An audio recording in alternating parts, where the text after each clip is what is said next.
Here we are, sitting on the ground in Saareaq, probably one of the most remote fields on our entire journey, with a fairly significant mechanical issue. Again.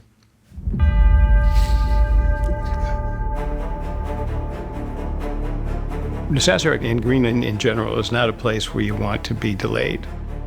Our Saareaq was supposed to be just a fueling stop. It's fairly obvious what our problem is. It's the boost pump. To change the fuel boost pump, which should be a 30-minute, hour-long process. And again, as has been the situation with this adventure, it took a lot of effort and head scratching. What should have been an hour-long job ended up being something like 2.5 days of troubleshooting.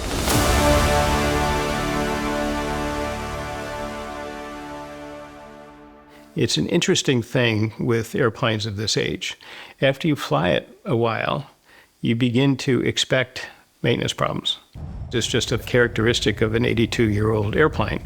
You don't necessarily lose confidence. It's really more you plan for the fact that, on most flights you're going to have to fix something when you land. That becomes your mindset. So Tyler and I were working the issue together as on the ramp there in Saareaq. It was a joint effort to try and work out how we could fix that. At the beginning of day 3, I was exhausted. Paul looked at me and said, "You look like you're going to be dragging all day. Why don't you go take another hour-long nap and come back and meet me at the airplane?" And it was while I was laying down, like half asleep, that it sort of dawned on me that, these pumps are designed to run either direction. They can run clockwise or counterclockwise, and the only difference is how you wire them up that changes which direction they're going. So I thought, every time we put a pump on the left side, we're running them in one direction. It'd be a massive coincidence if they were both weak going clockwise and they both ran counterclockwise. But let's try it. I rewired the electrical plug and we tried it running the opposite direction and worked perfectly. It was Tyler that actually came up with the solution. Considering the number and type of mechanical issues that we've had, it vindicates our preparation. Equipping the aircraft with tools, equipping the aircraft with hardware, gaskets, parts, pieces, bringing certain people onto the team, making sure that we've got enough people in the team. Here we are wrapping up day 3 in Saareaq. Tyler and I have been working continuously, probably 10 hours a day, in inclement weather, but we have a third pilot. So my anxiety about going into the next day fatigued or, into the next day with inclement weather, I'm not so concerned. My job is to sort of take off the pressure of maintenance from the pilots so that they can focus on their responsibilities and can be certain that the plane is healthy and safe to fly the next day. The timing adds a little bit of pressure. My biggest concern is safety, but I do keep the schedule in the back of my mind as well. We're trying to do things quickly, but not in a manner that will endanger anyone. We're not taking off until we're certain that the plane is in good condition, that in safe condition. 0.6. Great.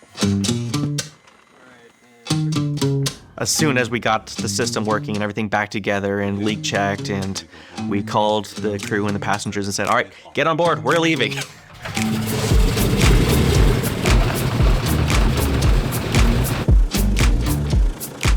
We've built some fairly solid friendships in Saareaq, which is always great, incredibly helpful people. Taxi checks, here we go. And let's see. The weather was cooperating that day. We had to get more fuel on board because we had lost quite a bit of it trying to troubleshoot the system. Once the plane was working, it worked great, and we left Saareaq for Reykjavik, Iceland. 3-6 Charlie's rolling 2-4. Number 3-6 Charlie, roger. 2 good engines. There's 45. Okay, power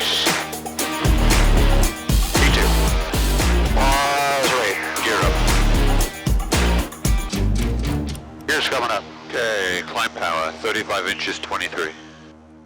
As soon as we left Saaresuaq, I was especially paying attention to the left fuel system, just making sure everything was working as it should, and thankfully it was.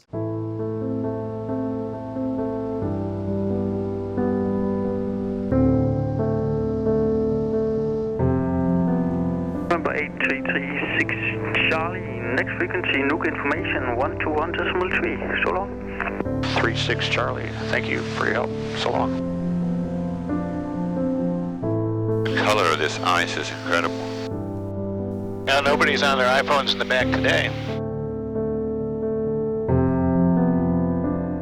The flight between Saaresuaq and Reykjavik is clearly, easily the most dramatic and beautiful leg across the North Atlantic.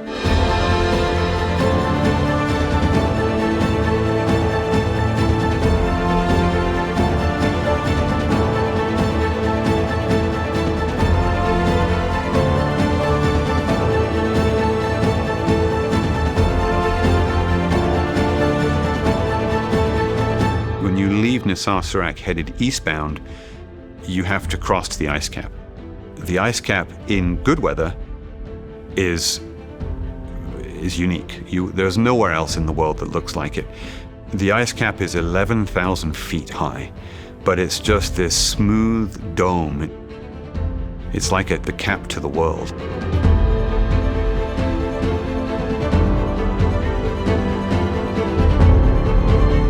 You can see the activity of the glaciers. You can see some of the mountains poking up through the ice cap and the glaciers. It is smooth. It is beautiful. It's almost all harmony. And then as you cross the east coast of Greenland, headed east, you have all of the floe ice at that time of year. The frozen waters of the north are thawing and the ice floes are breaking up. We had probably 60 nautical miles of, broken ice floes as far as the ice could see in either direction.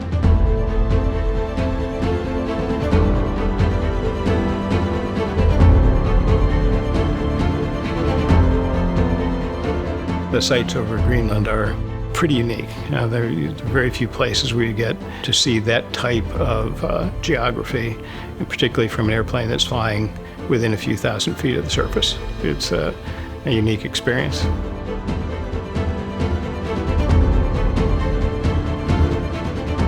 And of course, it was great to be on our way again, finally, in good condition. So I think morale was really quite high. This is one of those legs where you're immediately left with no doubt that you are doing something remarkable.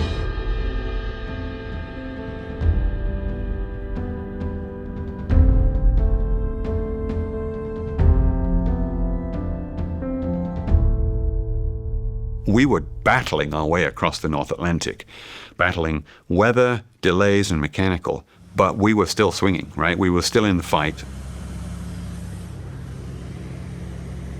What happened over the next couple of legs, it's pretty cool. Really, the aircraft redeemed herself.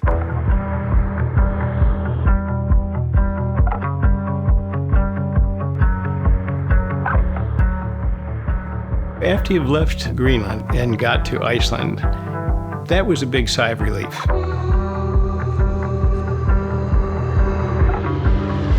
Iceland is one of my favorite countries. I've flown through there several times, have always been welcomed and had great experiences. When you get to Iceland, you still have another 550 miles of water to cross to get to Scotland, but somehow it doesn't seem as ominous as the part between Goose Bay and Iceland. November 8336 Charlie, Reykjavik, tower, wind 220 degrees 17 knots, runway 19 clear to land. Good answer. Okay, good deal. All right. We got to Reykjavik and there was a little bit of rain there that day, but nothing too serious. I see 19 on the runway. We got the correct runway, and I see the other one is the wrong one. That's good. Okay. So we had a nice approach landing in Reykjavik, but overall the flight was really, really nice. 95, 92. Now we were at a major city. We had lots of support. If we needed to fly parts in, fly people out, it was completely available to us. It was like landing in a European city. November 8336 Charlie, make a 180 and take the right turn on Echo most likely. Okay, that sounds right. November 8336 Charlie. We are now firmly behind schedule, right? All of the other aircraft have overtaken us. Some of those aircraft are now making landfall in the United Kingdom.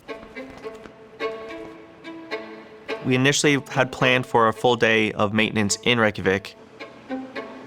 Meaning we had originally intended to have 2 nights in Iceland, knowing that we could trade that extra night if we end up delayed. Well, here we are, basically 3 days behind schedule now. So yeah, we're not going to get our second night in Iceland.